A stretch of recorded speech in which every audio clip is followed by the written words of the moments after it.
Sethget? No, Hegseth. Sethget.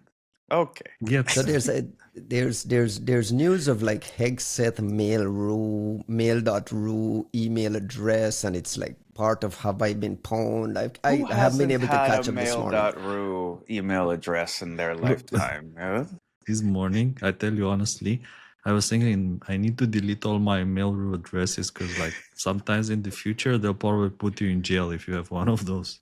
I don't. It's Hello. like a nice bit of free storage. Hello, gentlemen. Good morning. It is episode 40 of the Three Body Problem. I'm here with Costin, Rayu, and Juanito, checking in from Washington, D.C. and Bucharest, Romania, on a day when everyone is still sharing memes. The memes have been glorious. On Signalgate, which is this Jeffrey Goldberg being inadvertently, accidentally added to a group chat where some of the most powerful people in the world were like, planning a military operation in Yemen. There's all kinds of obvious security implications, national security implications, intelligence implications, and so on. Why is this such a big story in our circles, Costin? And is there anything left over to talk about that we haven't already discussed in all our group chats? In all of our PC small groups? Oh my gosh, my entire Signal page became this PC small group thing. What stood out to you the most, Costin, after you'd read this thing? I mean, look, I read the stories and I was like just putting myself in that position. I think we discussed this, guys, that it feels a bit wrong. I don't know. Maybe I'm not the right person to ask that question. But I was thinking that if somebody added me in a group, in a Signal, WhatsApp, whatever group, by accident, I would say something. And I put a poll on Twitter X where 67% of the people said that they would just sit there and collect all the data. And I was just wondering to myself, since I voted in my own poll, that I would just warn them, hey, am I supposed to be in this Houthi PC small group? Like, I know I'm like knowledgeable of things, but like, am I in the right place? All right, let me wait. Juanito, before you go, let me ask him a direct question then. So you're sitting in your Signal and nothing is happening. You're hanging out on a Saturday, and suddenly Adam Myers from CrowdStrike add you to a group chat with like the top 10 CrowdStrike people doing security research. And guess what this group chat is? Like just specialized Yara rules for specialized things. Your life is made up of like collection of Yara rules. You want to tell me you're going to notify Adam immediately? Be honest. You get, and I bring this up because, like, if you're a journalist covering national security and the national security apparatus add you to a group chat, what are you supposed to do? So tell me, Costa, you're gonna jump out of the CrowdStrike chat? Yeah, look, that's like, everybody has a price. And my price is in Yara rules. So I can say that, yes, there's a point where it does make sense to stay a bit longer, but it doesn't change the fact that I feel guilty, and I would feel guilty. So maybe it's my nature, I don't know. But nevertheless, I think there's a lot of lessons here. Well, first of all, it's not the first time it happens, and it will not be the last time that somebody gets added by mistake to a group, to a forum, to a chat, to an email thread in CC, in BCC.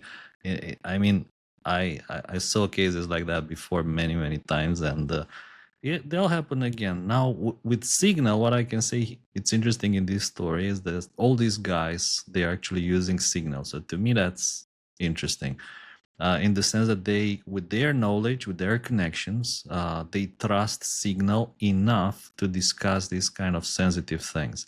So for me, that's good, unless, of course, it's some kind of conspiracy theories. And we were joking that, I mean, if you have some kind of SIGINT capability against Signal and you want more people to use it, what is the best way? It's do something like this and everybody will be using Signal in no time, which is actually what's happening right now. of course, just the conspiracy Ryan theory there. Is there something to like the use of initials on Signal that isn't quite connected to your a contact in your list? You can kind of be added by a username. Help me understand what was like the little hiccup The failure, there. the OPSEC fail, huh? Yeah, what was the opsec failure here? That's a good question. I see a lot of people, they do use initials. Me personally, I don't like that because I don't know who that is. Like, who is, I don't know, CU? Who's that? I have no idea.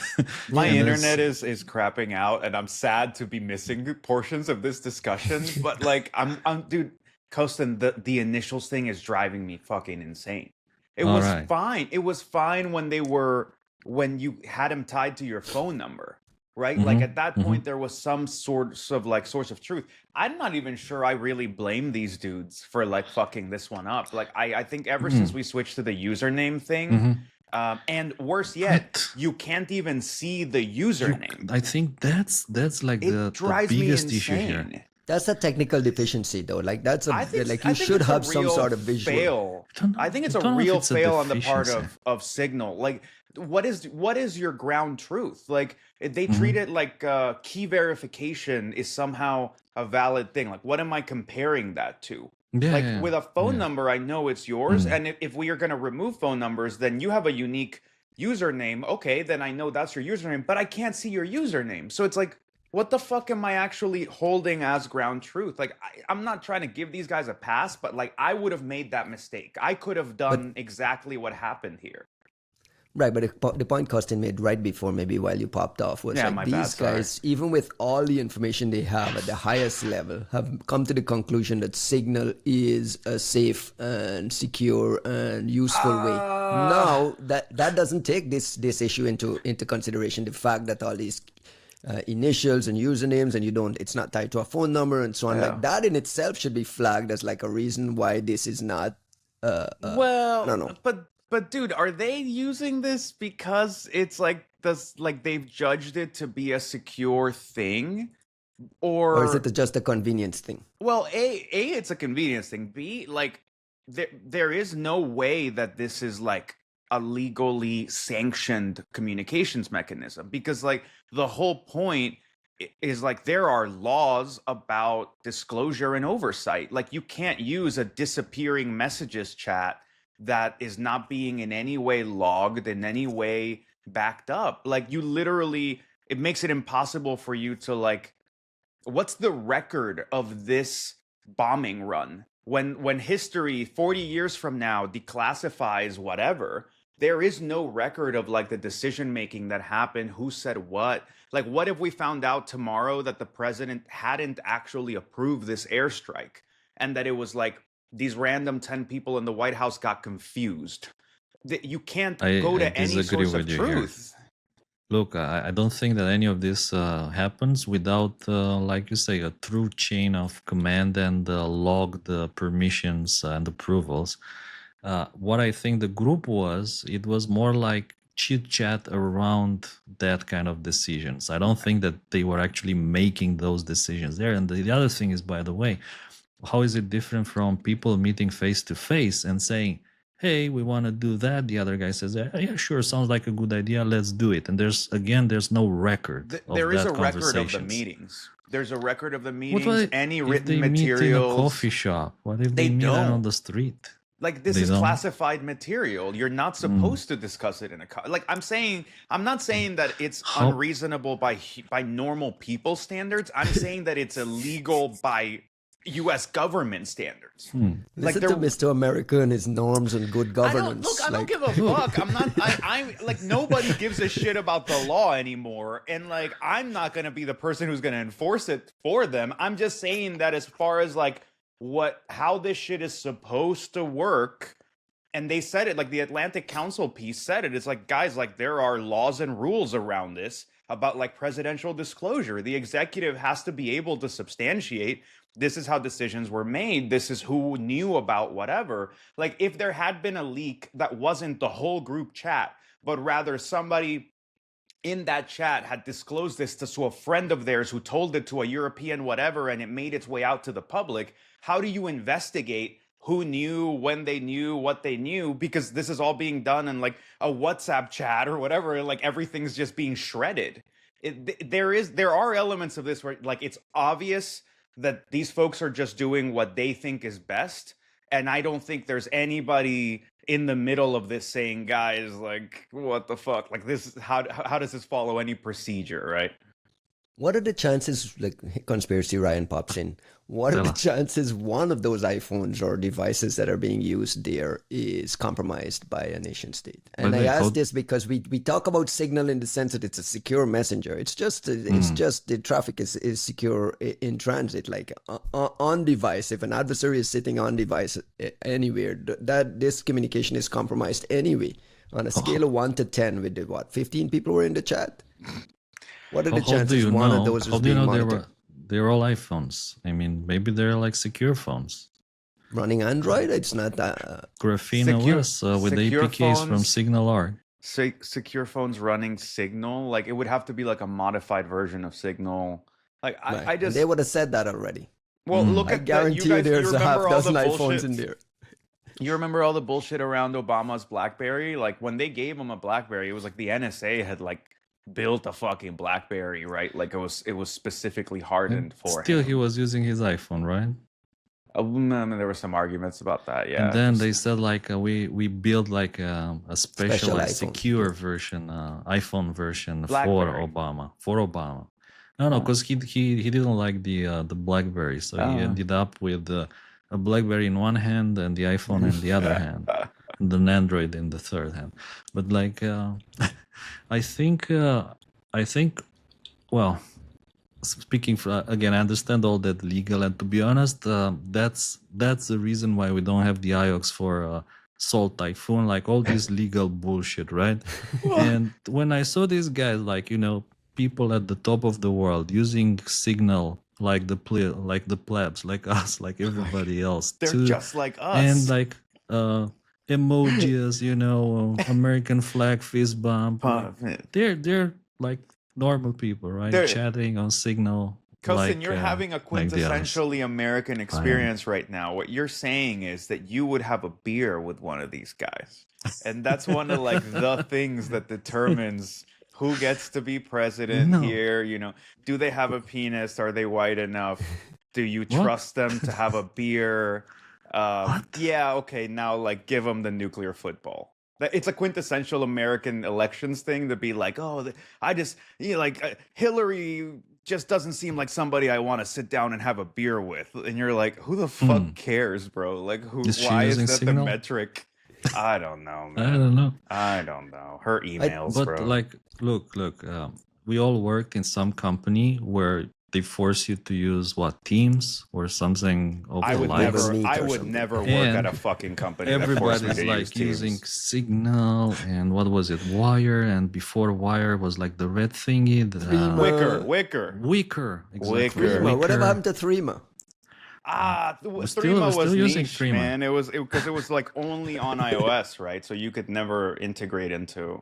No, like I'm saying, like you couldn't have multiple devices. Like you couldn't have desktop. You couldn't have like the same Wicker key on multiple. Like, which was a good security measure. It's just like every single person in that chat has a government issued mobile device, which is probably useless, right? I mean, Marco Antonio Rubio adding himself as MAR adds MAR.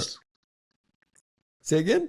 I said it's probably useless because it has no emojis. That's my point. Fist bump, American flag, fire. This is more of a convenience. Let's just circumvent policy. This is his best, and like we all do. I think this is what Costin is saying. Like you go work for a company and they say this is all our official tools. Like Shadow. Look, everyone gets onto Shadow infrastructure, but the director of the CIA probably should not be using fucking Shadow IT infra to coordinate a fucking strike. They're literally, dude, I don't know if you've ever heard like someone from like a director of the CIA or literally anybody talk about live ops, but the idea of like, oh, no worries, we'll get the dudes that are sitting in the house next to him to let us know is like insane levels of opsec fail, like insane levels of like transparency as far as like the CIA is concerned. He testified before Congress that on the first day in the office, they set this Signal up on his desktop computer at the office implying that this is standard operating procedure, right? I'm sorry, guys. I don't look. I don't know, but I really, really, really don't think so.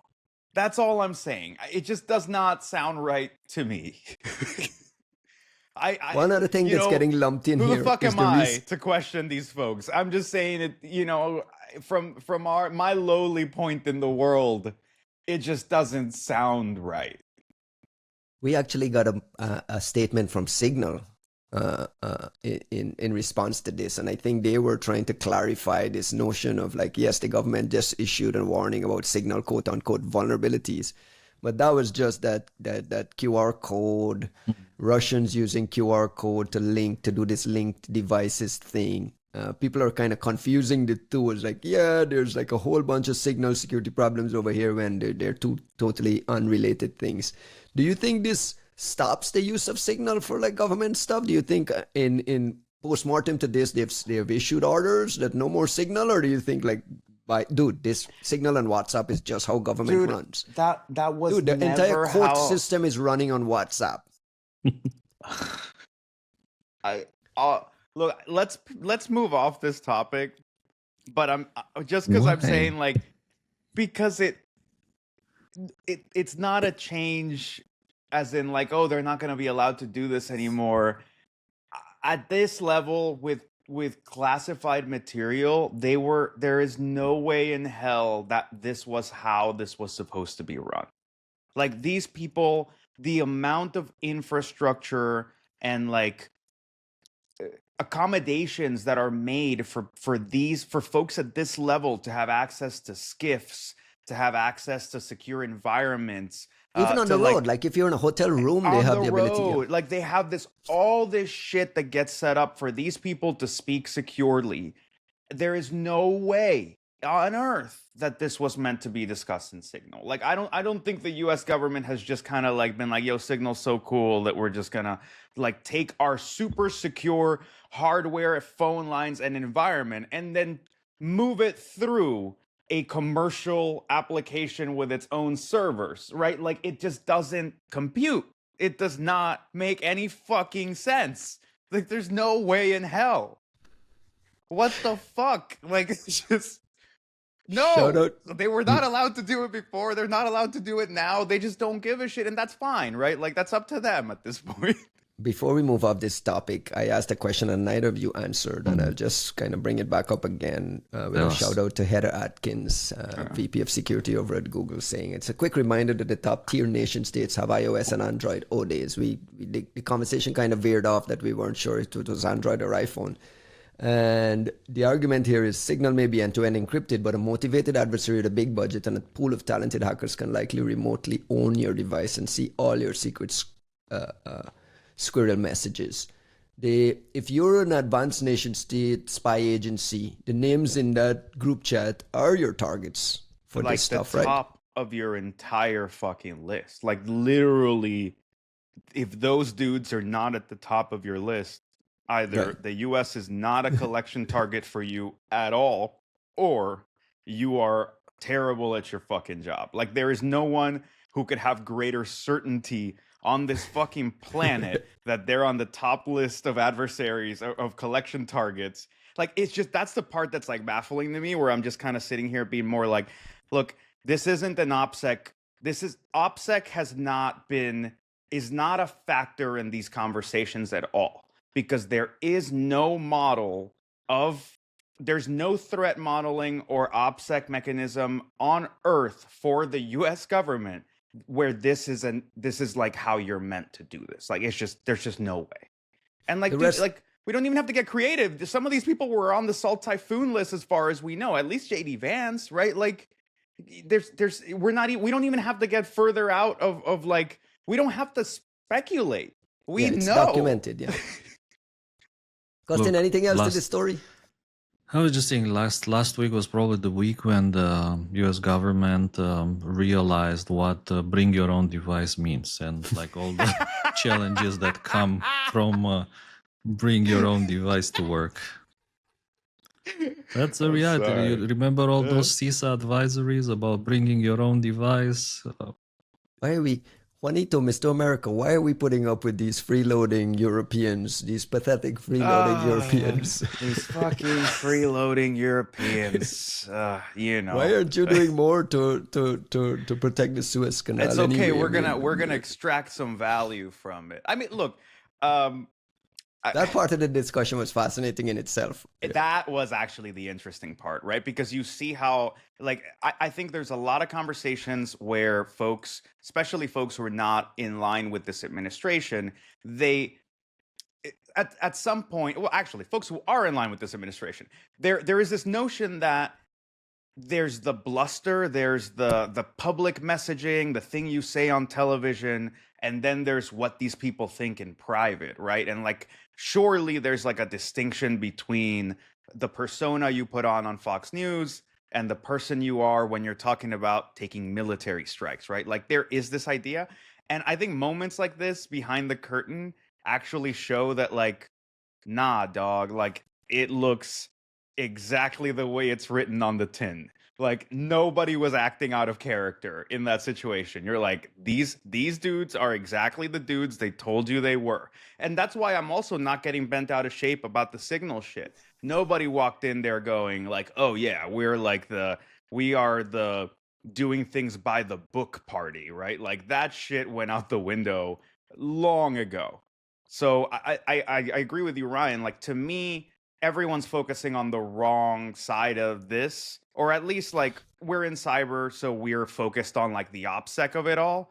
But to me, the fascinating part was like, this is how decisions are being made back there. These are how people represent themselves, and they really do mean what they're saying about Europe and the rest of what it means to project hard and soft power and power politics in the rest of the world.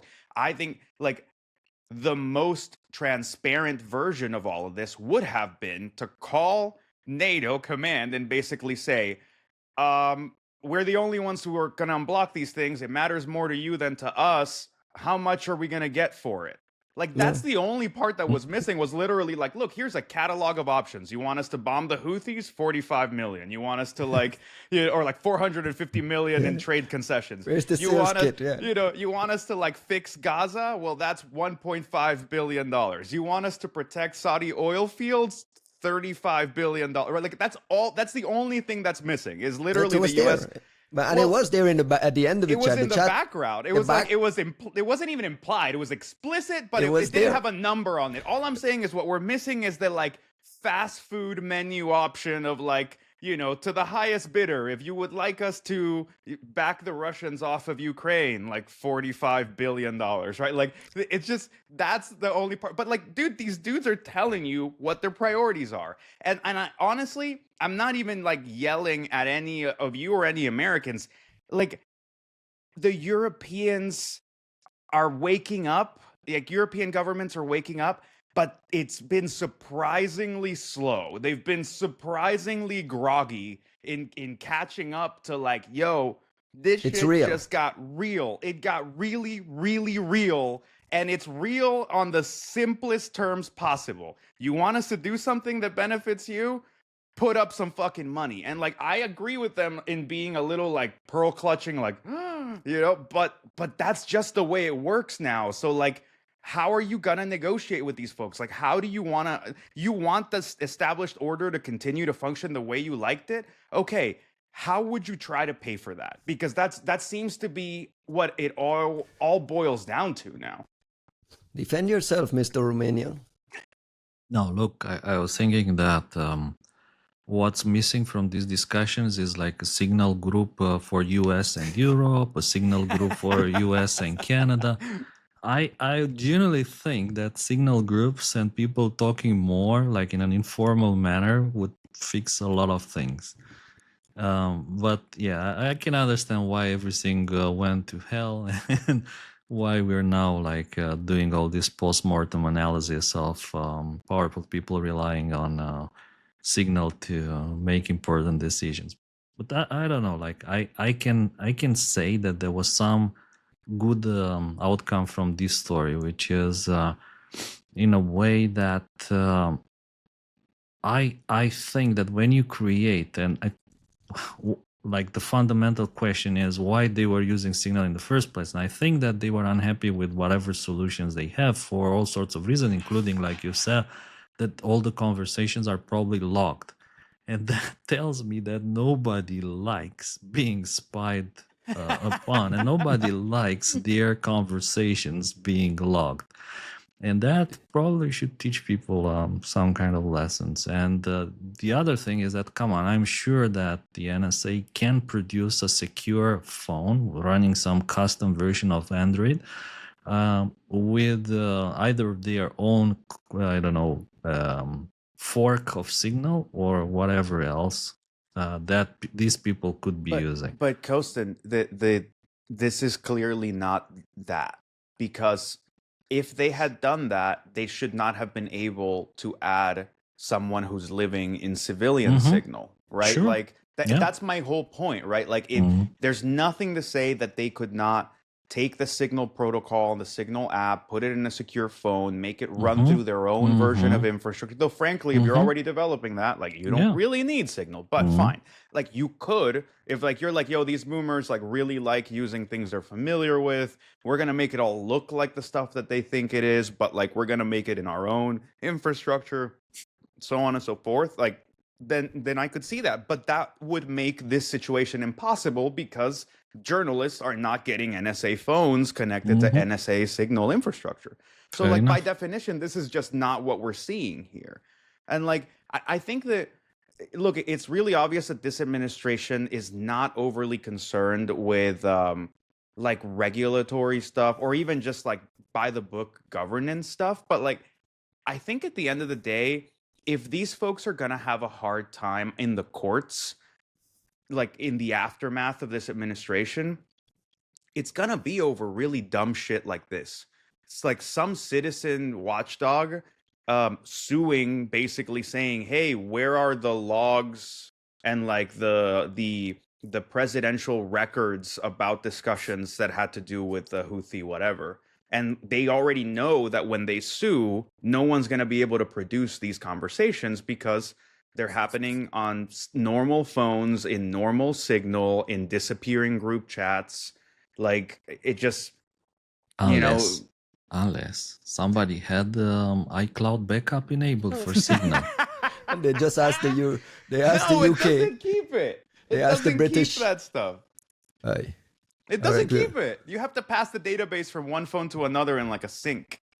Let me close the loop on this very quickly. The initials thing isn't going away, right? When you're adding people to a group and there's this initials thing, there's always that moment of uncertainty that still remains. I'm trying to get the listeners to understand like some of the risks they're absorbing when they're using Signal for private sensitive communications. In fact, for all private sensitive communications, what do we default to? A Signal chat, right? Over everything else. So I mean, this has nothing to do. This story doesn't necessarily move any of us off of Signal, but it's important to understand some of the little hiccups that happen along the way. And Is this something for Signal to fix? I hope that they don't ban Signal over this story in the government and replace it with some other shitty alternative. Unlikely. I don't know. X groups or something like chatting on X direct messages instead of Signal. I'm just glad we didn't see like a Grok AI thing like pop up in the middle of this. It looks like you're trying to bomb the Houthis, right? This is what we asked for though, right? Because when Signal was tied to phone numbers, that was a security opsec problem. Now they untied it and here we go with like a mistake problem. But that's not the issue. Well, if I may, like the issue in my opinion is like even when someone sends you a message, like let's say whoever has your phone number or your Signal username, they send you a message, you don't see their username, you don't see their phone number, you don't see anything about them.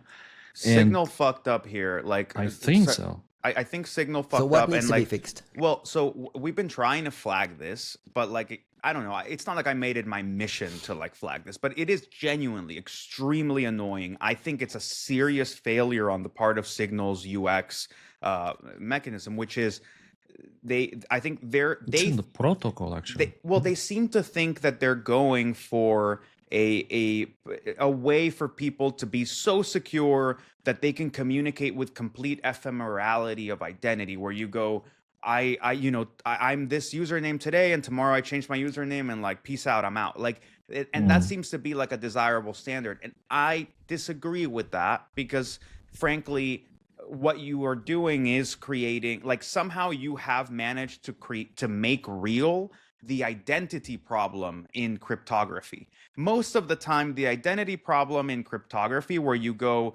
well, if we have perfectly secure communications between Bob and Alice, but how would Bob know that he's talking to Alice? And you're like, well, he would ask her a question and Alice would be able to like kind of verify that it's her. Like, this is a dumb problem. And it wasn't it was kind of a dumb problem until Signal did this, where they're like, Alice can rename herself whatever the fuck she wants. We're also going to remove the unique identifier that you used to have that used to tie Alice, her phone number. We're going to give her a new unique identifier that she can change whenever she wants. And even though you guys are talking to each other, I'm not going to tell you what her unique identifier is. That's where they fucked Someone was up. asking for that though. Why was that a feature request? I'm Is there an assuming OPSEC security thing that we're not paying attention to? there is. I think that there is an OPSEC.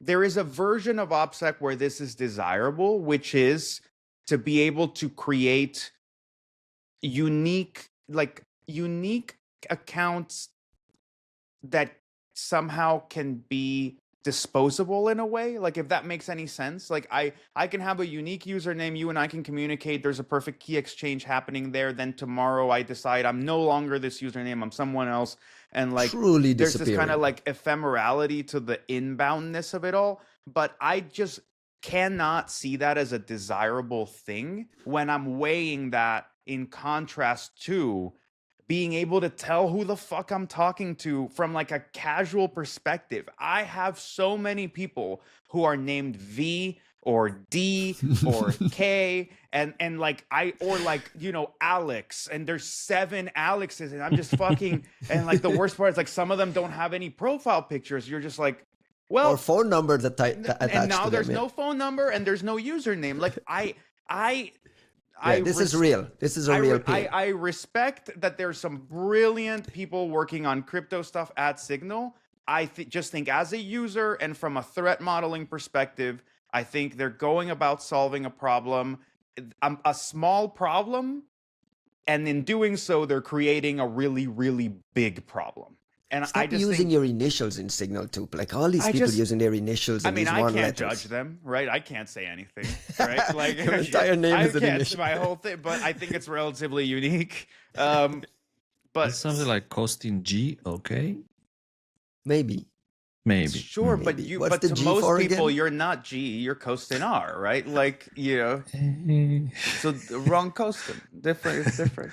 So this is something you would ask for a fix for. I mean, this is a pain point, a real pain I've point. been asking for a fix for it because the other part of this is I never realized how many people's phone numbers I only had because of Signal. And the minute they unilaterally made this change, my contact book like fucking vanished. I was just like, so It's true. I needed to have been saving all these phone numbers to my device where they are subject to being backed up and scooped in other ways and being extracted from my phone for other apps that want to do contact chaining. Like, it actually created a series of, like, it's a brilliant, I'm sure it's a brilliant cryptographic coup, but from a threat modeling and actual OPSEC standpoint, it has created really big problems. And I wish they would roll it back. Like, I wish, like, you can keep usernames, but I need to be able to see the username. And if you change it and you haven't revoked whatever communications you were having or whatever it is, I should be able to see what your new username is. I should get a notification that you changed your username. Like, how the fuck am I supposed to keep track of anyone's identities on? I'll put it this way. I can go right now into the group chat and change my name to your name, change my profile picture to your profile picture, and no one can fucking tell us apart at all. This is true. What the fuck? Like, there's no way that this is. I'm gonna do it right now. Like, I'm gonna do it right now That's right. myself. We're all gonna Let's do switch. it. We're all fuck these Ryan people. Ray. Everybody's Ryan. I'll do I'm coasting. gonna I'm be gonna be Ryan coasting Ray. Ryu. No, be Ryan. Oh, we all be Ryan. What does Ryan's look like? Because I have his number saved. So like, oh, it's Ryan Narain one. Yeah, got it. I got this. Let's do Let me it. pick up that the picture with the dog. Beautiful picture. Beautiful. It's a real problematic issue. I mean, we're all running into it. Is there anything to do while you guys goof around on Signal? What's the Yeah, last one Only idea. closing Signal thoughts? can fix this. How about like $7 per month verified badge on Signal? Ah. No, Like unless it a gives you little something unique. blue circle. But if it doesn't give you a unique identifier, then it's just a fucking sticker. You get like the verified badge, you know, it means that it's you, whatever. And when you talk Super to Like the one on someone, they X? can see your like verified identity. but Yeah. verified to what? That's my Same point. as It's just same like, as X. I Same as thought Twitter. Signal was X. supposed to no, be because anonymous. X is connected to a unique identifier, which is your handle. Mhm. Agree. The problem in Signal is not that people can't have things that look like you. So sorry, Twitter doesn't have, or X doesn't have this problem at all, because I can go and change my name and I can change my picture to look like Mhm. Ryan, but I cannot spoof his handle. There is a connection of his unique handle as his Mhm. account. So I can make my shit look like it, but I can't suddenly be like ghost as at Ryan Narain also, right? Like that's what's missing in Signal. You can disconnect things from phone numbers and connect them to usernames, but you need to tell people what the fucking username is. Like it just, I don't get it, man. It's even hard to share. I can't share a contact. I can't share contacts anymore. Like this, it just, what the Use fuck is, iMessages. what the use fuck is iMessage for that. happening, man? Sorry. All right, Signal folks, get online. Please, I am Ryan Narain now. I can't believe we did 35 minutes of this Signalgate story, Me but here neither, we are. honestly. Let's move on. Sorry. I want to move on quickly because there's a couple of things I want to get to before we got to run. And the top of the list here, Costin, is your old team flagged some, advertised some torpedoes armed, which is kind of like our cue that we were getting a big APT report. And then we saw Operation Forum troll out of Kaspersky that flagged a 0-day in the Google Chrome sandbox O-day that Google fixed. There's one single IOC in the report, and there's nothing. Very strange report. It's missing a lot. What do you make of this Operation Forum troll? Yeah, that's an interesting report about Chrome 0-day. Probably there's actually 2 0-days involved here that they're actually talking about, but unfortunately there are not that many details. There's a domain that they shared, the primakov readings.info, which unfortunately doesn't give a lot of information you can pivot on or other things that you can find. There's like some JavaScript that used to be available on that website and the framework, but not a lot of information. So I guess there's a kind of timed release here, dropping parts of this research. Where did you get 2 0-days from? Hold on a second. There's one that patched, and then there's a remote code execution issue that they could not recapture. Correct. So But I think it doesn't that have to one be is, O-day though. It could it be somebody running something unpatched? You think it's not I O-Day, would bro? s- You think it was I one would O? It say was it's one O-Day, another. and then the other things just like whatever. And the fact, yeah, they didn't catch that one. But I mean, looking at previous chains similar to this one, there's another, typically another 0-day or an EOP or escape sandbox. And that's usually on the Windows side, right? Correct. So I would say probably there's another one involved that maybe they'll catch in the future. I don't know. I would assume that they deployed hundreds of signatures for anything that may look similar. Like, I mean, based on our previous experience, when we discovered one of these 0-days, we would write a bunch of silents that try to catch anything similar, hunting back in time, but also from that moment on to see if there's any other exploitation going on. To be honest, these remind me maybe a bit of PuzzleMaker. There's unfortunately there's no attribution in the blog. There's nothing. At Hold the on a same second. time, You can't go so fast. We got to pause a little bit.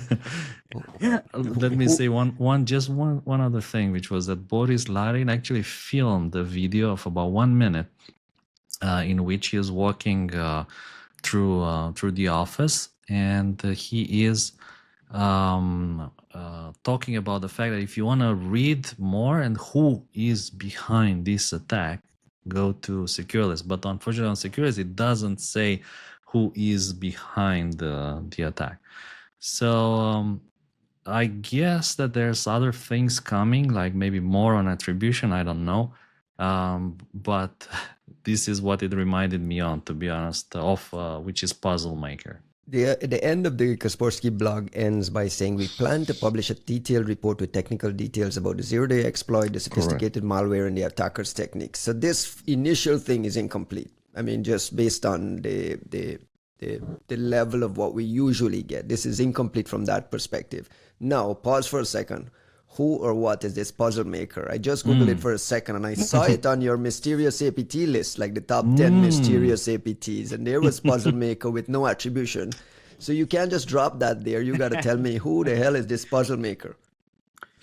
Well, I can't say more because than the what victims is... here were all Russians, right? Russian yeah. organization. So this is Kaspersky outing an APT, a sophisticated APT of an adversary that's targeting Russian organizations. That is Sounds very good. smart. That is very smart, and like has access to some pretty high-end, interesting exploits, right? Even Correct. that alone, I look at the attribution, I'm like, historically interesting. Kostin, give me, tell me.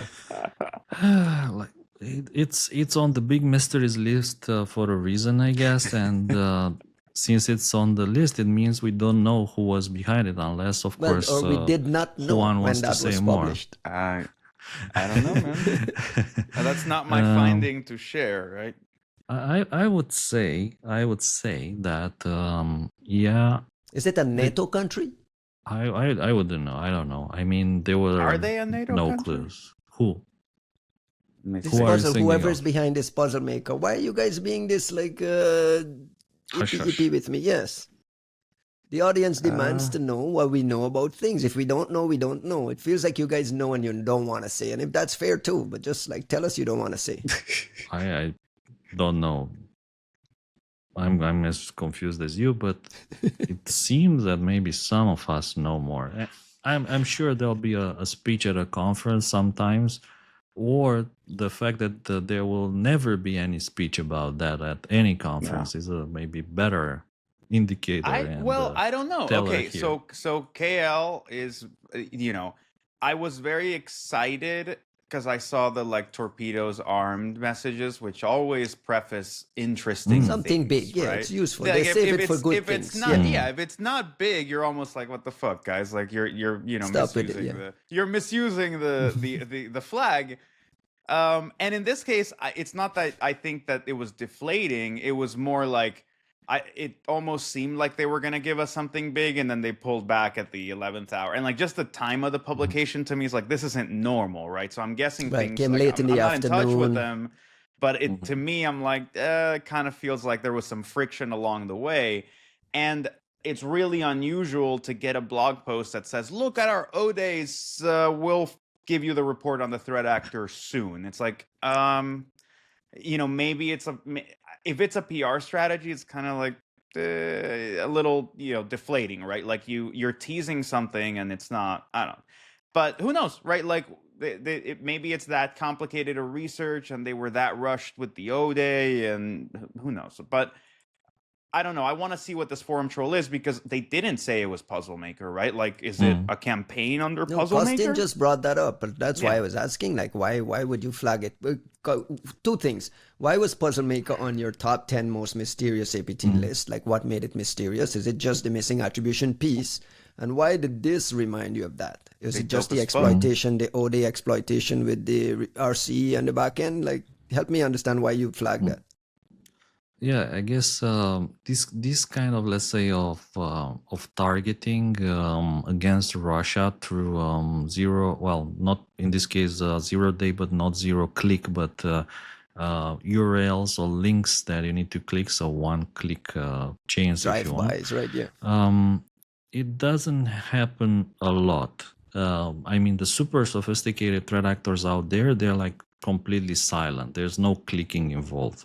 It's either some kind of remote code execution through whatever protocol or against a router or a mobile phone. But there's this kind of combination of, let's say, 0 day that pawns Chrome and gets code on your Windows machine, but at the same time without quantum inserts and without man on the side or man in the middle. It's an unusual combination. And if you ask me, the last time I saw this happening against Russia was PuzzleMaker. I see. And that one was, I think, important enough because of the nature of the targets. I can tell you that the targets of PuzzleMaker, they were not just random people. They were like very important people. And I think that some of them unfortunately had some unpleasant encounters after the PuzzleMaker episode, such as accidentally falling from Windows or Oh, really? falling into an open Problems with height. sinkhole or So that's why I think that one was pretty high profile and interesting. And this one feels a bit similar to that, but I have no technical links at the moment to attribute the current 0 day chain. I am all for this in the sense of like, if it's PuzzleMaker, interesting, because I want to understand more about PuzzleMaker, because they are a really interesting threat actor. If it's not PuzzleMaker, even more interesting, because I think in many ways there's been kind of like this absence of certain very important countries that neighbor Russia, who some of them are clearly very smart and must be very sophisticated and have resources, but we've never talked about, right? Like, why have we never talked about the Finns, the Swedes, the Poles, like Latvians, Lithuanians, right? Like, there's a lot of people with a lot of talent in that area that clearly have a vested interest in paying close attention to Russia, that we have never actually said, oh, here's their cyber arms, here's their ops, here's how they do X, Y, and Z. So to me, this is interesting in the sense of like, I don't think they're just waking up. I'm sure they've been playing for a while. So are we getting more of a glimpse of kind of how the rest of NATO, how the more near neighbors to Russia are approaching their ops?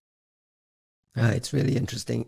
It's really interesting, and it was kind of like, did you guys feel like it was a letdown when after reading the report to get to the end and be like, because this isn't the report. It was this a is just letdown the because OD. it's not This the is report. just we found an OD, right? Yeah, but I'll try to maintain my excitement. I'm kind of hoping this is because like there was a real reason, and it's not some like kind of dumb PR strategy where it's like, oh, if we drip it out, it's like, yeah. I mean, look. There's a lot. This isn't the threat intel of like 8 years ago. There's a lot of shit happening. Either you give us something that's worth our time, or like fuck off, right? Like we, not to be rude, it's just like there's so much. No, I'm just saying there's so much going on. Like don't tease it when you have people's attention. You need to reward it. That's what you do with a captive audience. Otherwise, they won't come back, right? Right. One of the justifications for it was to give people enough time to patch their Chrome instances as well, which is a fair thing. I think it seemed to me that it got lost in some timing around disclosure, because usually you get it in the mornings. This one came very late in the afternoon. They were probably waiting for Chrome to ship a page, that kind of thing. But the absence of the technical report with like some of the malware and stuff, that's, I guess we'll have to wait for that. Right. Let's pivot from Russia to China quickly. Again, kind of becoming a theme. We've been constantly saying, why aren't we getting APT reports out of China? We got another one actually shared by the Chinese Ministry of Foreign Affairs on X and Twitter. The Chinese embassy has been sharing this. Is a kind of a one big long report out of a Chinese group called the Cybersecurity Industry Alliance. It's a report on U.S. intelligence agencies' mission and focus on targeting mobile networks. I read the report. I ran it through all kinds of AI tools, read the report, and I don't see anything particularly new. It seems to be just like a big project to recap all available public information from leaks to, reporting out of Europe, reporting out of here, a lot of references to things that are kind of hodgepodge together. Costin, you read the report as well. Is there anything new, anything fascinating here? Is this filling our void of getting news out of China and what they're seeing? Well, first of all, I was wondering who is this China Cybersecurity Industry Alliance, CCIA, which seems to be actually an influential group officially affiliated with the Chinese government. Correct. And they're like primarily focused on cybersecurity research, policy advocacy, industry standardization, promotion of cybersecurity practices. Like a government-linked lobbying group. Like, what would be the equivalent here? Which would be the equivalent? Is it like CTIA or one of those technical information alliance thing? Cyber Threats Industry Alliance, one of these. It's probably something like that, I guess. And what is probably important here is that they don't seem to be having like technical goals, but it's more like a policy standardization advocacy organization. So from that point of view, and I was extremely disappointed that their report is clearly not for technical people. Reading the report, I was like scouting, are there any new IOCs, maybe some kind of domains? And by the way, that's the right way to say IOCs, which is IOCs. As correctly pointed out by people on X. Thank you for that. Hey, you do you, okay? You keep your flair. There's no IOCs in this thingy. And I think that the vast majority of it is written on top of Snowden leaks, if you want, like the vast majority. Are they findings like, sorry, and I'm genuinely asking because I read the summaries, but I couldn't go through the whole report. Is it like what we used to do where you get some clever overlaps and you go, hey, we can infer that this is from the Snowden leaks? Or is it like, here's some Snowden leaks and an unusual amount of certainty and detail about how this is related to that thing? Because that would be more interesting to me. I would actually go through that. If this is just like a neat little like, master's thesis summary of the stuff that's been published, like, thanks for playing, goodbye, right? Yeah, that's what I was worried about. Like, we would dismiss it as that and miss something important. Right. I went through the whole report and, well, first of all, there's, like I said, a lot of speculation and conclusions. Some of those conclusions are actually wrong. So they make the wrong extrapolation from available public data. I think that's the worst. For instance, this 2019 report by Adaptive Mobile Security about SIMjacker, in their mind, it's somehow associated with NSA tools. In reality, it's not. I know that it's unrelated to that. So to me, it seems that they were just trying to put everything into one big kind of overview of what the evil US is doing. Yeah. But unfortunately, it's based on some wrong conclusions, almost entirely on Snowden leaks and a bit of Kaspersky reports, I think, such as triangulation. And in the end, if you ask me, as I was going through the document, in the beginning, excitement was high. And as you go through the document, you slowly get disappointed. And then you see there's like 25% left. And you're like becoming a bit sad. And by the end, you realize that there's nothing in there. Right. And you look at the clock and, oh my God, it's been 25 minutes reading through this thing. And there's nothing new in there, unfortunately. The only new things are actually mistakes, misattributions. Yeah. And I guess it only has a value from their point of view.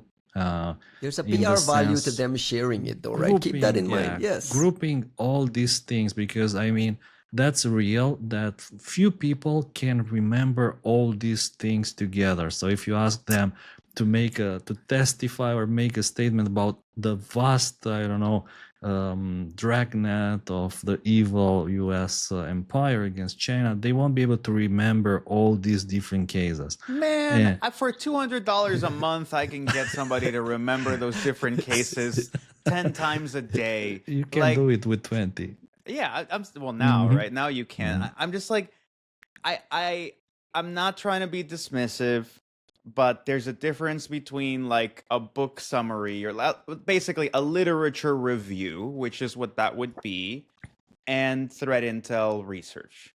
And that's to say, like, I hate it when even like American companies do this, right? Like you would get this a lot from like Recorded Future or like these random think tanks. Think tanks, like, think tanks used to do this shit all the time where they'd be like, this is a summary of all the, whatever threats to critical infrastructure. And you're like, well, sorry, they would call it research into critical infrastructure landscape. And then you go look at it, it's like, 4 blogs from Dragos, a thing from ESET, a thing from Dragos that's actually from ESET, a Wired article, right? Like, and you're like, this isn't research, right? Like you just kind of did a shitty literature review. And like now, I'm glad that now we can automate these things for free, for relatively cheap, because hopefully that dissuades people from pretending that that stuff is research. An interesting thing is that they're actually writing these things. We didn't see them at all. Now we're starting to see them almost on a weekly basis. We talked about the Taiwan thing with these things. That's what I'm saying. They're publishing and they're publishing them in English. In English, correct. Yeah. So there's clearly an objective and a mission there when the Chinese embassy is sharing it on X, and so it's like, it's almost like, hey, we need more of these things, and all these trade groups are coming up with their version of this kind of book report, and then it becomes a report, and you can name the NSA and the CIA there, and you get your publicity and so on. It just feels weakly to me when we spend time on this podcast saying they never publish, or maybe they're only sharing among themselves. We're starting to see what's coming out. We don't trust that this is the real sharing, though, right? Because the quality of it, you guys are saying, is not. Well, you hope it's not for their sake, right? Right. And to pretend would be naive. To pretend that this is their level of visibility is being naive. Like they're much smarter and much more capable of producing better things. Yeah. No? We think so. Yeah. We think so. Yeah. I mean, look, they have the technical talent somewhere in the country. Like they definitely do on the reversing side. They definitely do on the exploit dev side. Do they have it organized and prioritized in order to maximize the value of the threat intel side of the house? Maybe not, but I would suspect that they do. You have the talent, you have the requirement, you have the need.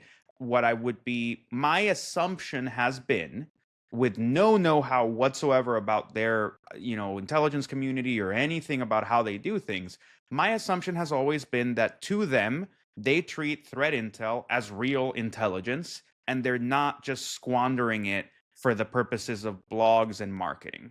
They are taking it into the house, or they're building it inside the house and leveraging it as part of their whole strategic assessment about intelligence proper, instead of treating this as like a lesser form of intelligence that is of such lesser value than what you're building inside of the intelligence community that you're okay with just dumping it out on the street, which is what we do.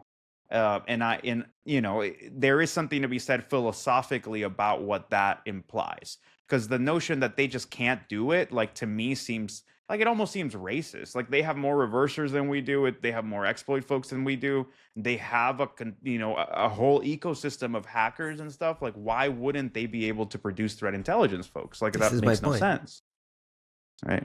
It reminds me of a story from maybe 20 years ago.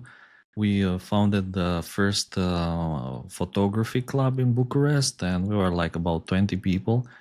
And one of us went to visit China, and they actually got the opportunity to visit the Chinese photography club, which had about 1.2 million members in the sense of the size of these groups. And like you're saying, the capabilities there and the numbers are there. I would say that probably this report has mostly kind of diplomatic value. They are planning to use it to maybe shape international cybersecurity narratives to justify their domestic policies, kind of, just show the world that they are doing something in regards to this geopolitical competition with the US, which previously they were not. So I think, yeah, it's part of this trend that we noticed during especially last months with publications, APTC 01, these kind of things. I'm also fascinated by the idea that we're also missing a bunch that is probably being published in Chinese language in places where we're not looking. Like these things pop up on our radar because someone either shares them, or we see them on X, or we see them somewhere where we're in this world, and when it pops up, it pops up. We're not actively looking for them. So there may be a lot of private sharing happening, not public sharing happening, that we're still not aware of. And if this is a trend if this is a deliberate strategy and trend, it's quite clear that there's a lot more there. I think it's definitely a deliberate strategy and trend. I just don't, and there's no way that this is how they share. Like, why would they share with each other in English, right? Like, that just doesn't make any sense, right? You're going out of your way to make this intelligible to a different audience, right? So the idea that there's no way that this isn't a strategy. I think the question is a strategy towards what? And with what intended goals? Because there's a really naive version of things where this is a strategy to give the Chinese some footing on a European setting to say they do it too. So like, why are you judging us? And that shit's never going to work. Like, that's stupid, because the problem, like, going to the Europeans and saying the Americans also spy is telling them water is wet.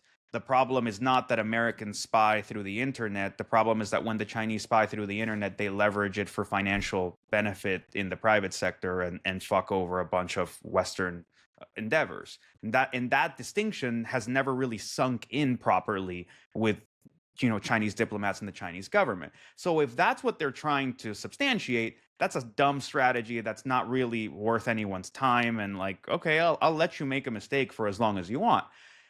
However, if we don't assume utter incompetence, what is the strategy, right? Like, what are you pushing towards? Is this about like building the road towards normalizing it for everybody else to burn American ops, right? Because that would be interesting if all of a sudden the Chinese were like, hey, it's normal to burn Western stuff. And like, you start to convince, hey, when the Russians do it, there's nothing nefarious. They're doing the same thing the Americans are, same thing the Chinese are, right? Like, are you trying to make it so we have this kind of healthy global ecosystem of threat intelligence sharing where it's like, hey, you're going to burn our shit, we're going to burn your shit. What's the problem, right? Like, is it that?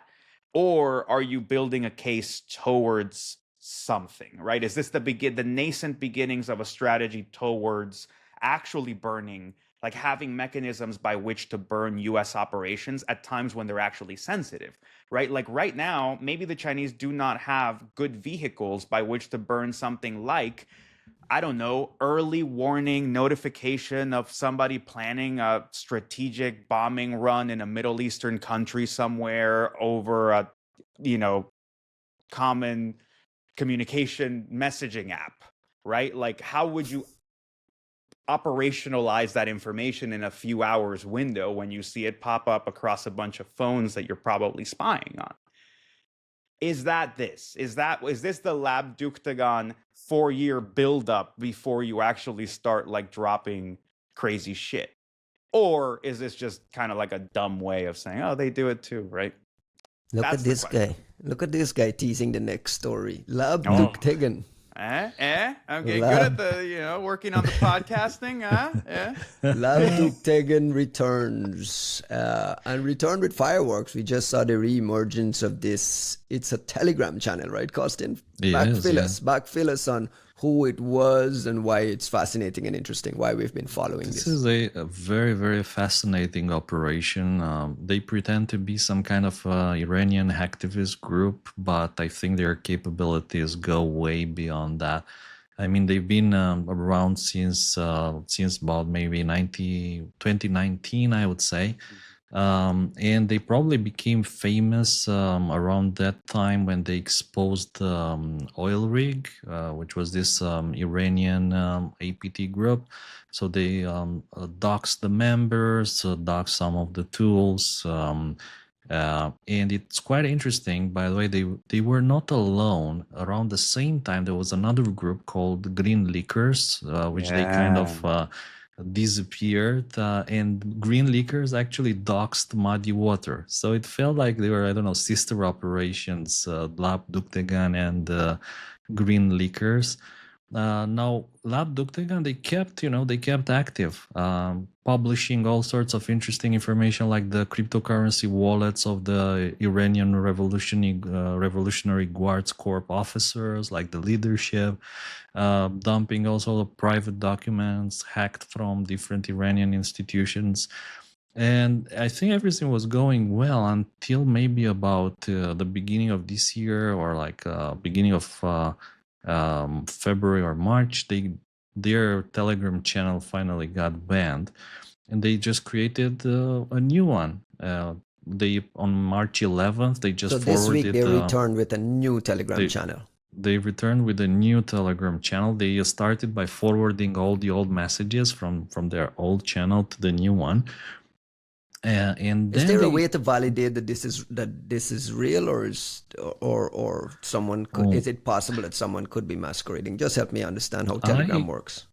I think it looks real. I don't know why someone would want to masquerade. And the other thing is that the old channel seems dead. So I would assume that if they were actually still they active said on the old channel, restrictions were put on the old channel, right? Like I don't know what that entails in Telegram, but they basically said, these Iranian bastards, they cut us from our Telegram channel. So here's our new group. By the way, this can also be an opsec mechanism, something that we have seen with many of these groups. They just create something new, they drop information. After a while, they delete it and they rebrand that started something new. Typically, they're active maybe for a few months, 6, 8, 9 months, and then they just disappear. I'm just saying there's a certain feeling, if you want, to these groups, which if you've been looking into them, you kind of start seeing it. And I think that Lab Dookhtegan kind of fits into that picture.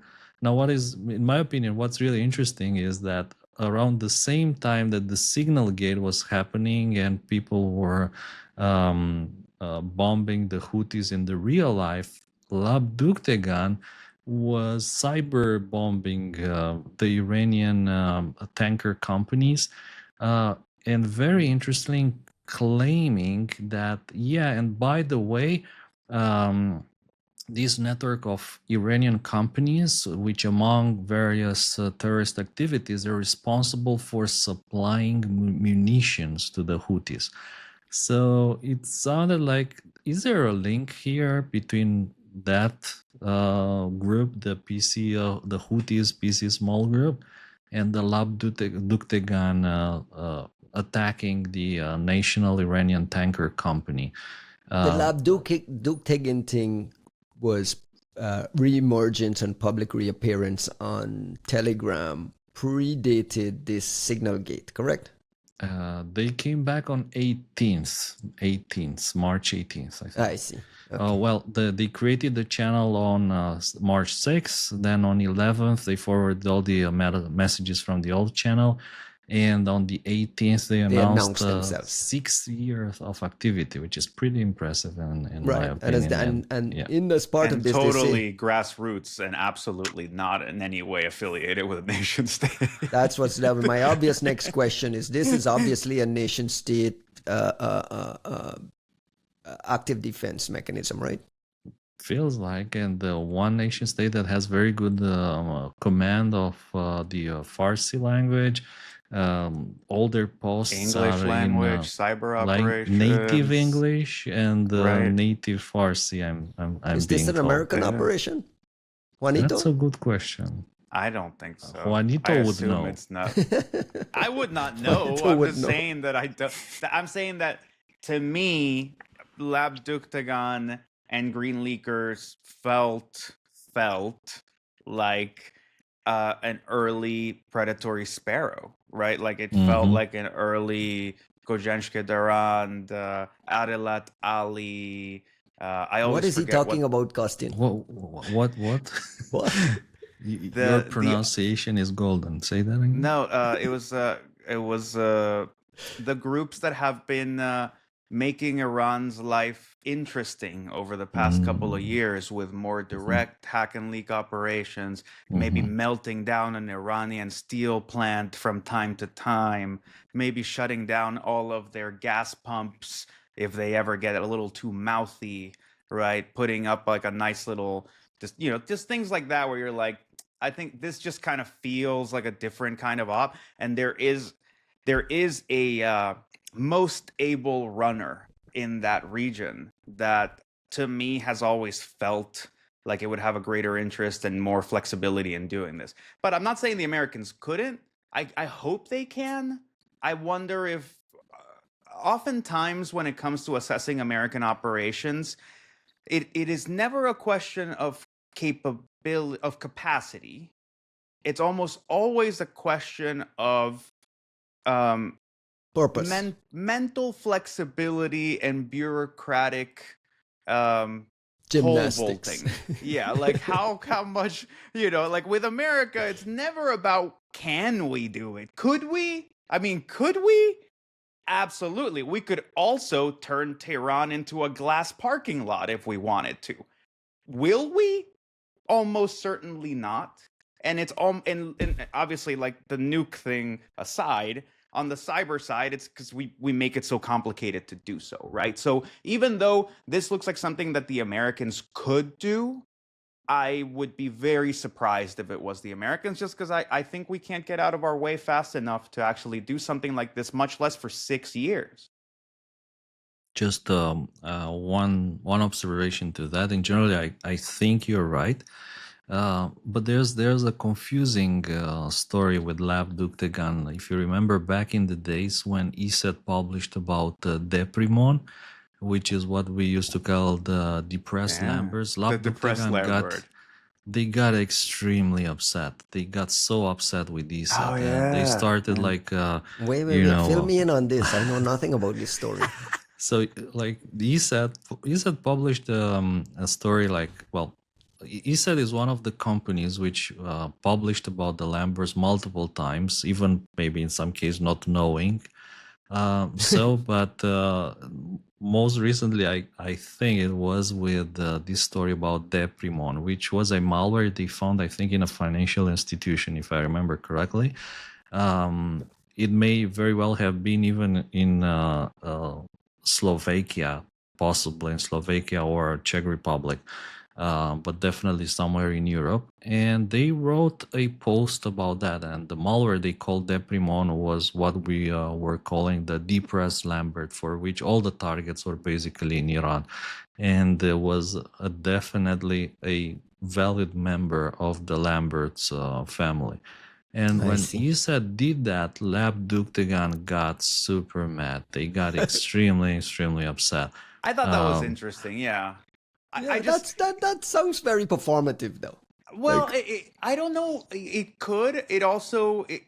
I feel like, again, I don't want to. Juanito is misdirecting here. No. I don't want to assign greater intentionality, and I am assuming 4 levels deep, and I don't fucking know. I just wouldn't expect the US to get petty on ops like that. Like it's almost like the dumbest opsec fail you can make to publicly wave your indignation at a different covert op getting burned from a covert op that could also get burned by virtue of that. Like that is that is not cleared on opsec. Okay, that's all I'm saying is that is not. If anything, it's smarter if you're trying to misdirect and right? Because it's just so overt. Like it just seems kind of like if during Stuxnet the the Twitter account for CENTCOM started talking shit about Symantec, you'd be like, "What the fuck just happened?" Right? Like, what? Like, why? Right? That it's just kind of dumb. But I don't know. Why do we give automatic credence to what is posted on anonymously on a Telegram channel? Like, for instance, in this last Lab Dookhtegan Read My Lips post, right? They say, as part of this operation, we targeted the communications network of 116 ships belonging to 2 major Iranian companies, blah, blah, blah. We just take that at face value that that's what they did, or are we just questioning, are we not questioning, like, the accuracy of any of this? Was there a report, Kostin? I think somebody had actually. There was actually, yeah. There were a couple of news reports about this. About the ship and companies being popped? Well, it's also, I think, important to say what they did to the ships, which was wipe some kind of navigational systems. But I don't think that really that cripples the ship. It doesn't mean that the engines, they just stop spinning. The ships, they're still navigating probably, but not using the satellite navigation systems. And maybe, yeah. I mean, if they disrupt the GPS, right, that's different, right? Like if you blind one of those ships with yeah, you could navigate the old-fashioned way, but I'm sure that then again, I don't fucking know, right? Like, is there a middle level, right? There's like a couple hundred years worth of maritime development. I'm sure that it wasn't navigating by the stars and then GPS, right? Like I'm sure there's some other stuff in there, but it is kind of scary, right? Like I'm sure it's not ideal, right? Sure. Kostin's Lab Dookthegan's previous leaks have checked out. I mean, there's a certain accuracy to them that there's a reason we pay attention to them, right? Yeah, and I think I remember also when they were posting about ESET contracts in Iran, which was also interesting in my opinion, that they actually got access. Somehow there was a source of access that would give them the contracts and that information. And I was thinking, where else did we see some of these fake hacktivist groups getting holds of antivirus company contracts in Iran or with Iran? Correct. So some things never change. Now you're connecting all kinds of things. I hadn't thought about that. Wow. Nicely done. Well done. This is cool. I like how much original research is getting dropped on the podcast. Almost let me say this, entirely by Kostin, just kind of fucking, like, if we just direct Kostin to read a few articles, new research nuggets will just pop up, and then Ryan and I show up, and we're like, so Kostin, what happened in this story? Tell us about the report, because it's like, I mean, I can't keep up. It's fascinating. Who is Intrusion Truth? Intrusion Truth, yeah. Come on, now you're just prodding and I'm poking around it because they're all somewhat related, right? They're all somewhat related. It's like these cutouts that appear out of nowhere and just out specific things in specific areas, and each have their own kind of target. Is this a coordinated thing, or you think this is all just like hodgepodge? Some of it is for sure coordinated, and some of it is for sure nation state. I actually, when I look at Intrusion Truth, I've always thought of it as a cutout, but not for a government. Like, to me, there was always more of like is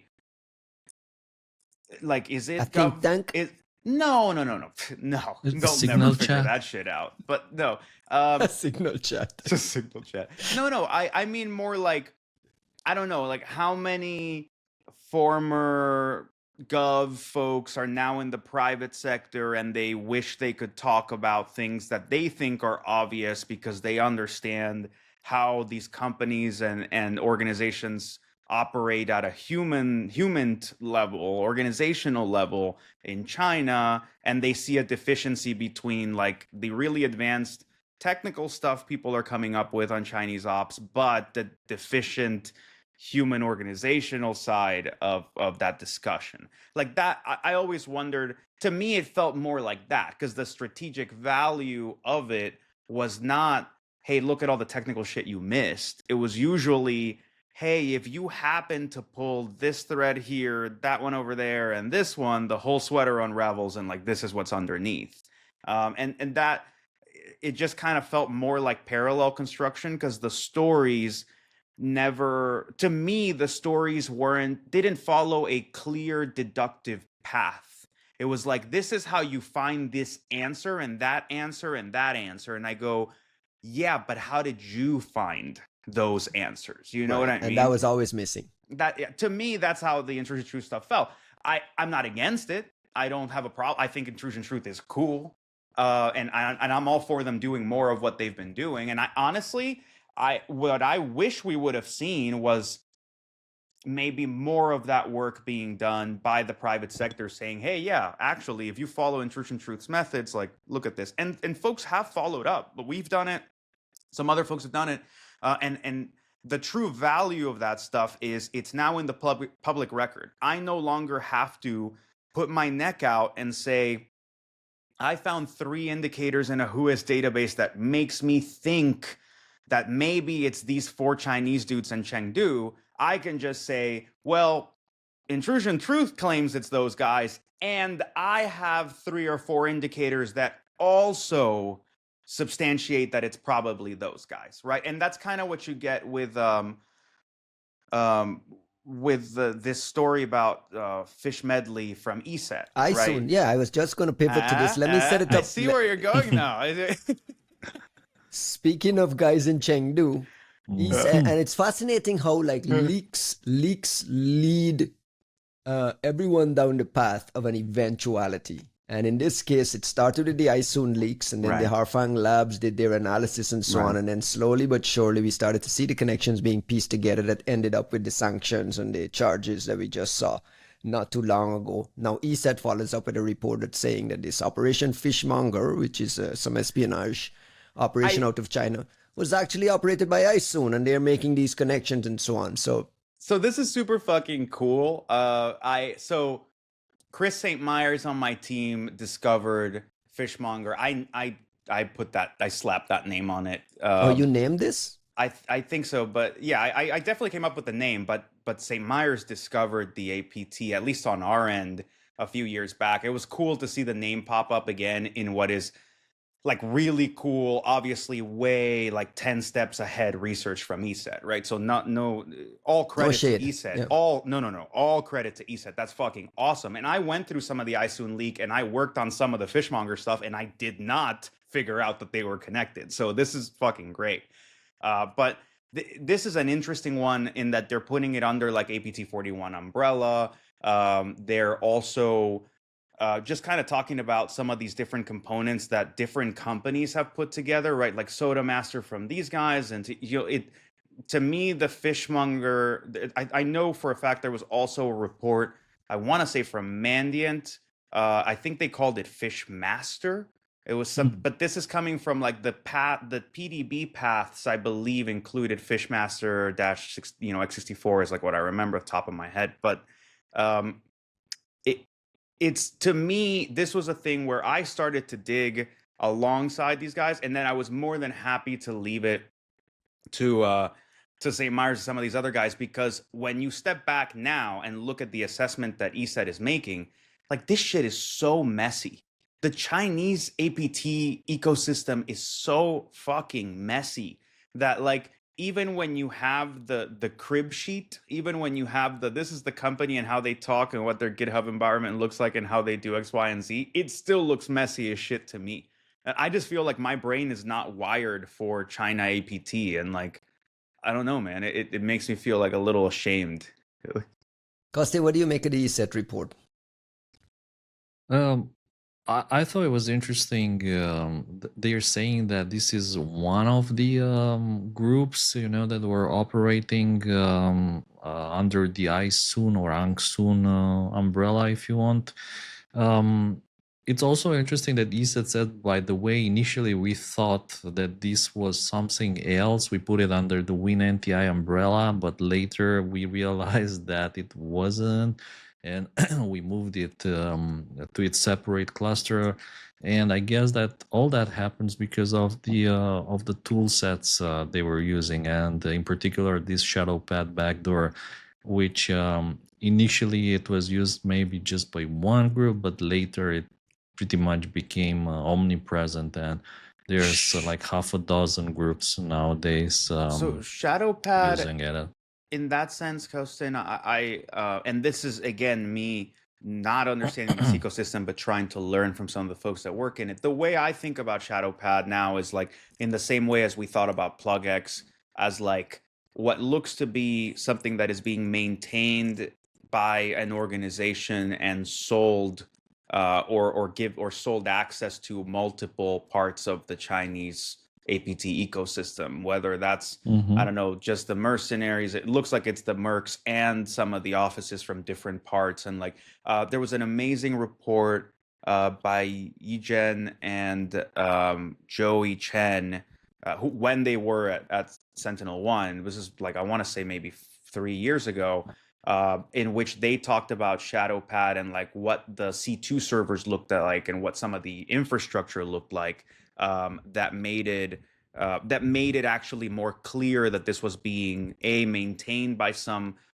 digital quartermaster of some sort, and then not just spread across different Chinese orgs, but also it meant that like some of them were using builders with different versions consistently. Some of them were using like some of the setup implied more of what was previously described about plugin, where it just kind of looked like, hey, someone's out there, which I think some researchers, like I think about Silas and the way he's talked about some of this before, like some folks are tracking specific identities of developers that have been around since like we worked on like the X4L stuff, who seem to still be related, like giving now they're like more part of this digital quartermaster ecosystem where they're selling some of those capabilities, some of the orb capabilities as well, the operational relay boxes, or like whatever you want to call these non-attrib networks that are being developed by these same folks who are just running a company in China. So like to just to kind of put a bow on it, or like at least circle back on it, that is where you see iSoon not as an outlier, but as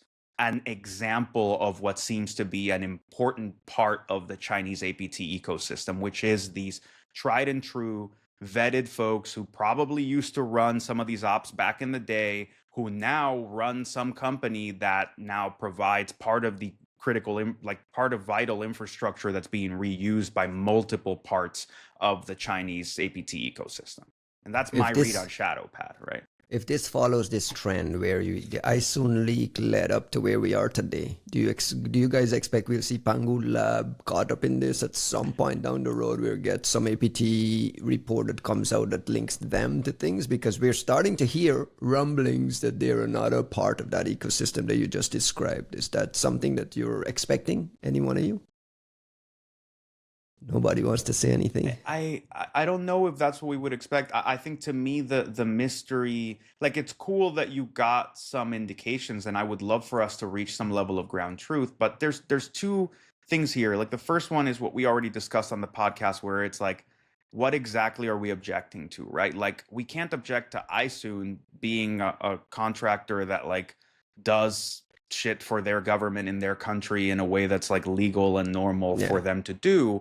With Pangu Labs, what we're talking about is like, hey guys, like you were presenting yourselves as a defensive company and interfacing with the defense industry, like with the defensive side of cybersecurity, but maybe you're actually an offensive player. Like what the fuck? This is the murky water we've been talking about on this pod for a while. I agree with that, but I also want to tie this to a different discussion of ours, which is more the leak side of things. Like what actually happened in this iSoon leak? Like this is a big, this had a lot of ramifications.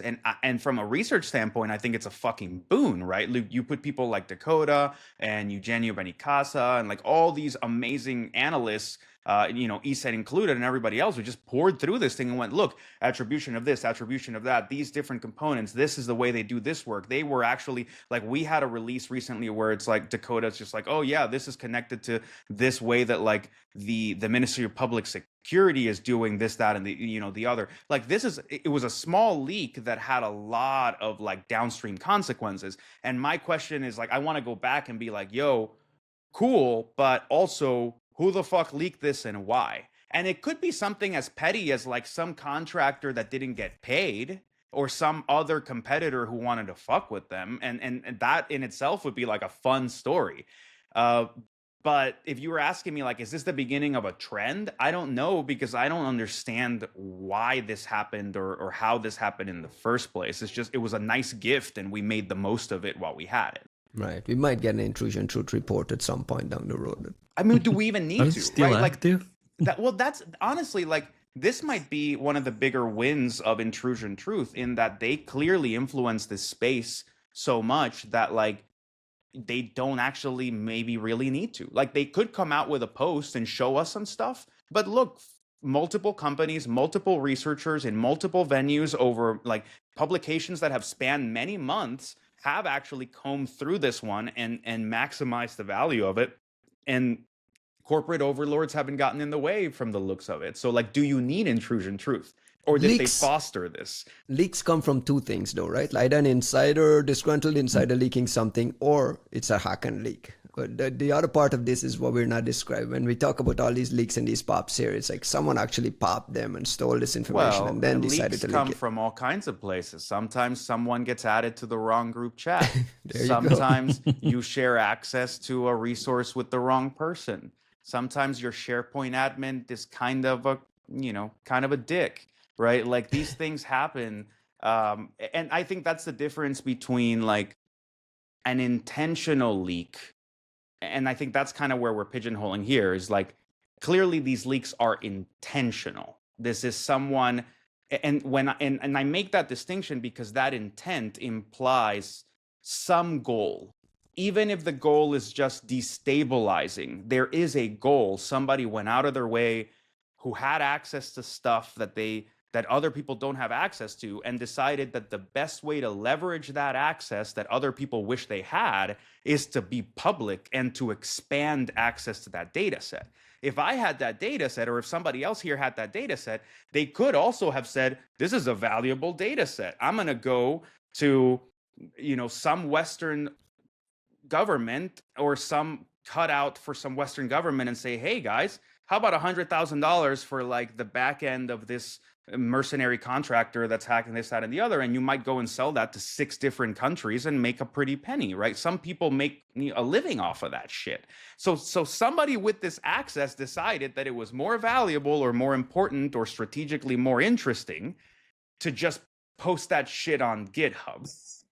So, like, that's where I'm like, okay, what are you trying to accomplish? Is this disgruntled insider, or is this like, is this the beginning of a Lab Dookhtegan aimed at China, which would be cool and very different than Intrusion Truth. Intrusion Truth was sourcing their stuff with like TI tools, with domain tools and different services, right? Like, that is very different. Like, when somebody, look, we've been talking about Casper Secrets, like, the amount of people who asked me if I was behind Casper Secrets is fucking hilarious. I'm like, do you guys think that I'm like inside Kaspersky's email servers? Like, you think I know where they are? Like, I'm reading their comms on their phones. Like, how the fuck do you think I'm gonna do that, right? Like, even if that were a thing I might want to do, that's where you get into that like capability, capacity, intent model. Even if you assumed for some reason that this is the best thing I could do with my time, how am I supposed to get my hands on the information to do so? Right? So I know how. Oh, well, let's talk after this. Remote viewing. Remote viewing. You familiar with this Project Stargate? Yeah. Part of me wishes it was real. We need to stare at goats for maybe if I stare at my cat for long enough, I can remote view into. But like, I can't imagine that nobody thought about using remote viewing for hacking. Like, just what's in whoever's computer, well, like what's their password or remote things viewing. like that. Remote viewing was the OG attempt at hacking, right? Like, you just what if we just, before the Ant catalog, there were psychics. There were people out there with a jewel and a turban. Sorry, for the rest of you, there was a period when both the Soviets and the Americans thought it was worthwhile to spend some time trying to like use psychics to figure out how to spy on other people. I don't think it went super well, but maybe we wait for some declassified documents to tell us that it didn't go well. Before we run out of time, can we do a quick magic money segment with something that we skipped over last week, but I want to touch on that now that Costin is back here, is the US Thank is God. scrapping sanctions on Tornado Cash, this crypto mixer that has been accused in the past of doing some big money laundering for North Koreans. At the time when they announced these sanctions, we were told that this Tornado Cash is the place for all this magic money mixing, that it starts to disappear and becomes even more magical. Why, like, what's happening here, Costin? What's this about face about? Is this some sort of legal thing that we've become more clear on? Why, what do you think is happening here? Well, I think there's quite a big difference from the previous administration in the sense of This how is a they crypto handle. friendly. Yeah, move? in how they handle, let's say, the issue of cryptocurrencies in general. And to be honest, like back in the days when the original tornado cash sanctions happened, a lot of people were extremely worried, and that's not like necessarily people who are doing malicious stuff, terrorists, whatever, but like normal people who were like wondering how is it that maybe writing some software that just, I don't know, adds numbers together and multiplies them can get you in jail and sanctioned. How is Tornado that like? Cash is a company? It's not a company, no. It's what What can is you it? say it is? It's a software in essence. It's a software, it's a contract, it's a smart contract running on the Maintained by Ethereum whom? VM.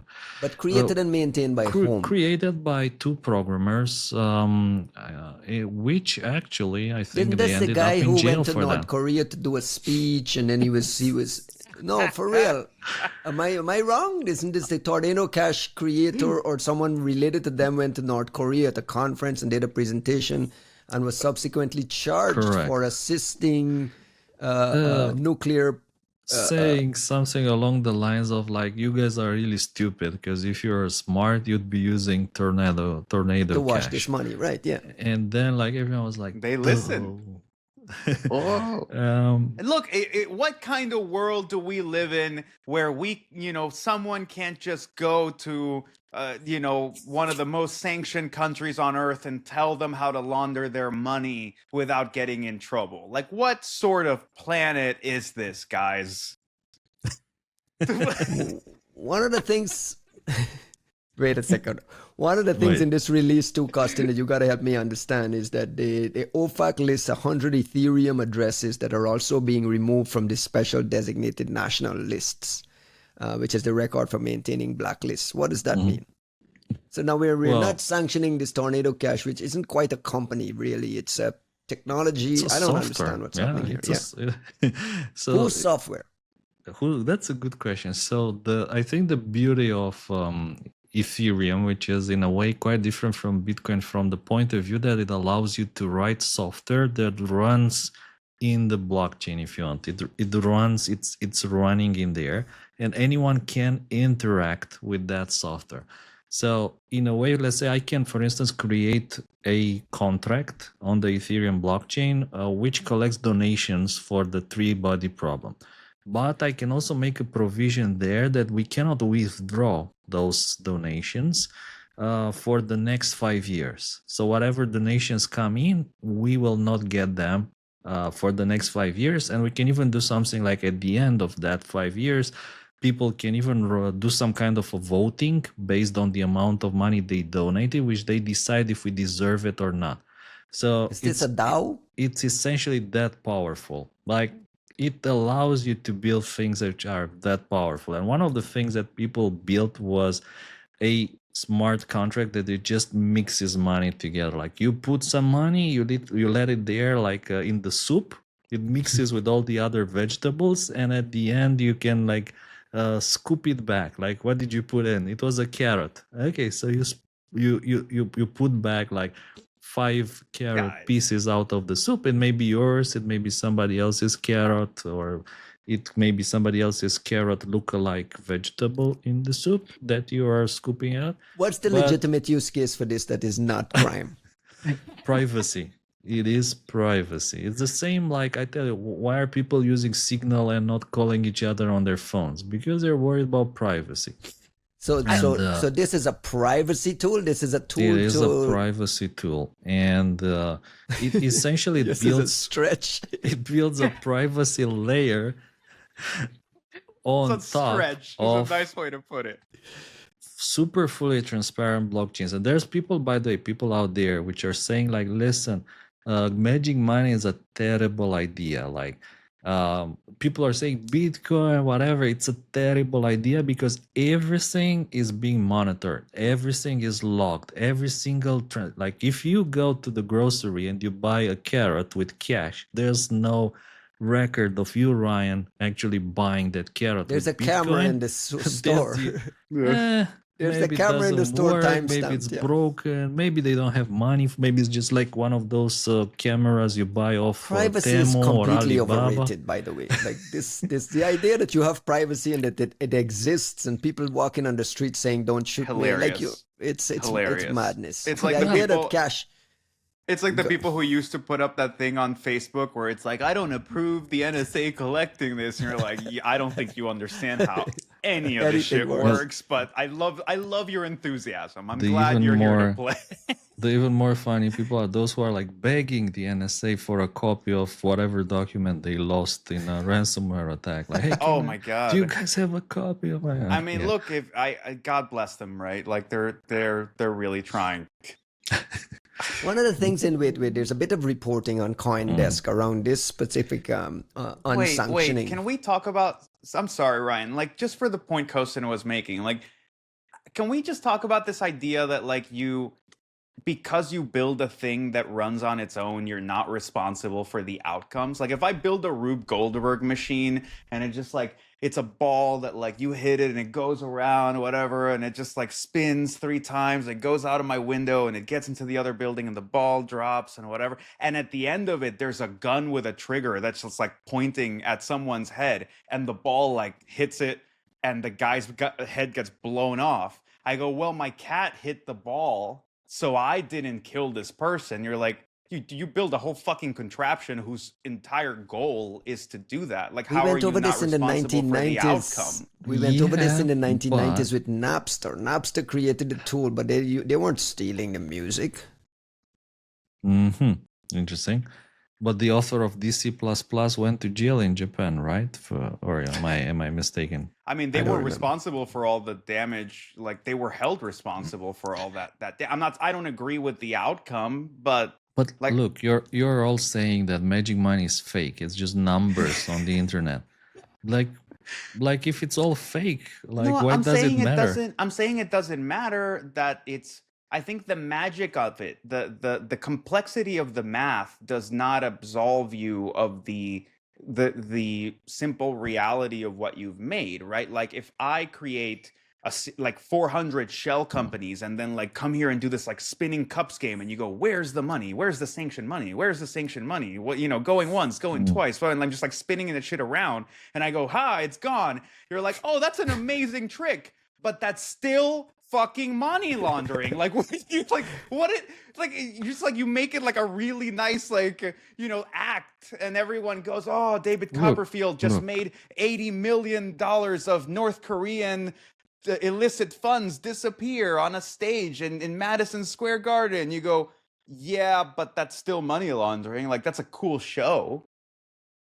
I think this was back to you. Like, sorry, Ryan. Like, cash is used for money laundering. Let's ban cash. Why are we not banning cash? We are. Soon cash will be banned, right? Like there's places around the world where on hobos. People don't use cash anymore. Even I remember I was in the US maybe 15, 20 years ago, and I wanted to pay in cash like for a grocery bill, and my friends were like, what are you doing? And I'm like, what? Saying like nobody pays in cash here, only criminals. Like we're gonna pay with the credit card, like the normal people do. And I was like, huh? Okay, I see what you mean.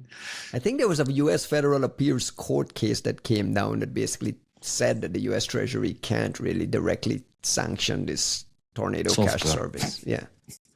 And they have their own token too, right, Kostin? I tell you, like, why people were worried. A lot of people were worried, and the best example here is that Monero Monero is essentially a privacy-focused cryptocurrency, which again is software, right? This is software, and they were saying like, okay, if they're banning Tornado Cash, Monero is next, and after that, I don't know, Zcash is next, and so on and so on. Pretty much all the mobile coin and whatever privacy-focused cryptocurrency out there will be banned as well, and that is generally worrying as a trend. Banning pretty much all kind of cryptocurrency privacy-oriented instruments is a worrying trend, and where do you stop? Like maybe, yeah, we're gonna ban Tornado Cash, but we're not gonna touch Monero. So yeah, that's a question. In my opinion, the fact that they sanctioned Tornado Cash was mostly related to the fact it was being abused massively. Like the amount of abuse there by Lazarus was sky high. But I don't think it really had any kind of significant effect because Lazarus, as you have seen from the recent activities, they've gotten pretty good at laundering stuff anyways without Tornado Cash and by using many other mechanisms. So I don't think that that really helped a lot. At the same time, I think that nowadays the situation is also a lot different in the sense that companies like Chainalysis, they've gotten so much better at tracking money going through this laundering system. So the illusion that somehow the money gets lost in these Tornado Cash mixers, I mean, people who really know things, they know that, yeah, they don't just get completely lost. There are traces, and sometimes it's even like a matter of time before vulnerabilities are discovered, which allow people to unmask previous transactions on the blockchain, as it happened, for instance, with Monero. And one of the things, by the way, with Monero is that they keep changing the protocol. I think every 6 months there's a new hard fork. They completely change and fix bugs in order to stay at the edge of privacy technologies. So in a way, I think it was a bit too much, that the fact that they banned. What I thought was impressive, and I thought that like, wow, that's almost I don't think I've seen it before, but essentially their website was seized by the FBI. It had its name servers pointing to the FBI, seized by the FBI name servers, and now like suddenly it's available again. So I don't remember having seen this before. Something that the FBI seized, the website is available again. Interesting. Anything to add to Tornado Cash in this story, or we are just gonna? Like, I'll tell you one thing. Me personally, I wouldn't use Tornado Cash if I had like any kind of magic money to put through it. Why not? Because I think that already a lot of exchanges, they see it as a kind of suspicious, if you want, and that's one thing. And the other thing is that people say that this means nothing. In 4 years, it will be blacklisted again. A new administration will come, and they'll say, like, no, we're gonna blacklist it again. What more interesting, I think, alternative to Tornado Cash is something called the Railgun, that the founder of Ethereum, Vitalik Buterin, also personally supported. It's a kind of a similar idea, but in a way, it says if everybody if you can prove that the money you're putting into the soup, like your carrot, if all of us, let's say we want to make this soup thingy, and I can prove this is me, Kostin, that's Juan, that's Ryan, we all put carrots, it means that whatever you take out, it will be one of our original carrot pieces. So it cannot be from Lazarus, it cannot be from anyone else. Like, this is our kind of clean soup.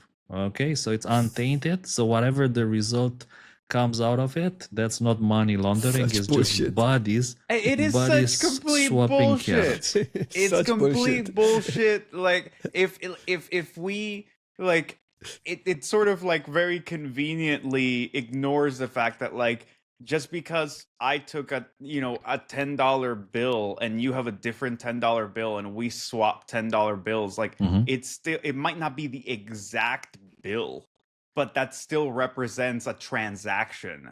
right? Like there is it's the part where you're like, it's very convenient to go like, oh yeah, in this case it's not money, in that case it is money, in this case it's kind of like cash, in this case it's like gold, in the other case it's like credit card debt, and in the other one it's just confetti, just right. Like it's just, This what the guy's fuck trying is to going fight. on, man? This guy's trying to explain magic, dude. Yeah, exactly. Like, and behind your ear. Yeah.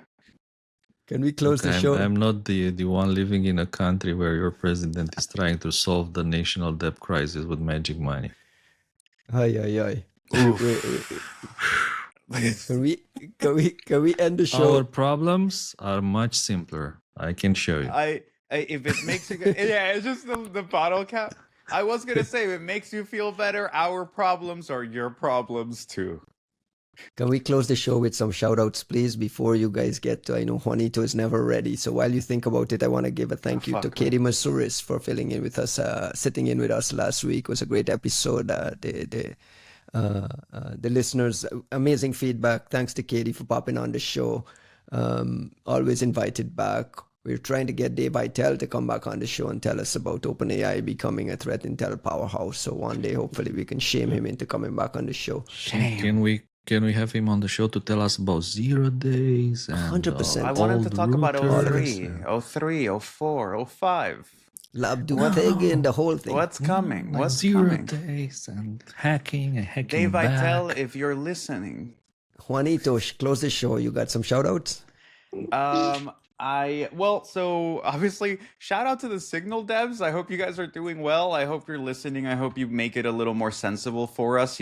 Clearly important shit is happening. We used to run drone strikes on IRC. Now, we do big airstrikes on Signal. So keep doing what you guys are doing and maybe make it a little more sensible.